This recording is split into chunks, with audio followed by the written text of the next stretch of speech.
আরে চেনা চেনা লাগতেছে, চিনছেন নাকি গাইস? ইনি হচ্ছে সেই নরিন আফরোজা আপু, যে কিনা কিছুদিন আগে হজ করে আসছে তার সব পাপ কাজ ধুলাই করে ফেলার জন্য। হজ করে আসার পর আমাদের আপু কি করতেছে জানেন? এই যে দেখেন, मजा नहीं आ रहा है। এই জন্যই জ্ঞানী গণেরা বলে টিকটকার হচ্ছে কুত্তার জাত, যাদের না আছে ধর্ম, না আছে শরম। আজকের ভিডিওটি হচ্ছে কিছু আবাল টিকটকারদের নিয়ে, তো চলেন ভিডিও শুরু করা যাক। रोजा रखने की ताकत दे हिम्मत हमको या अल्लाह। কি দেখো, মনে হচ্ছে না আপুটা কত ভালো টিকটকে ইসলামিক দাওয়াত দিচ্ছে? শুধু তুমি না, তোমার মাও যদি দেখে না, তাহলে শুধু একটা কথাই বলবে, এরকম একটা মেয়ে যদি আমার ব্যাটার বউ হতো। ওয়েট ওয়েট, এত তাড়াতাড়ি গলে গেলে চলবে না, বুঝতে হবে এরা টিকটকার।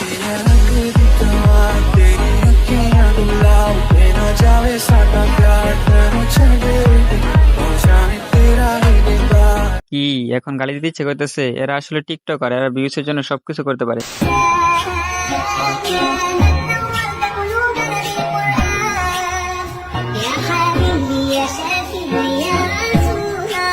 আহারে কি পবিত্র রানী, কোথায় তাহার বাড়ি, পাবো কি দেখা, নাকি থেকে যাবো সারা জীবন একা একা? যদি ভুল করে একবার দেখা পেয়ে যাই, তবে বউ বানিয়ে নিয়ে আসবো। ওয়েট ওয়েট, এটা ছিল ইসলামিক ভিডিও, এখন একটা ভিডিও দেখি তো।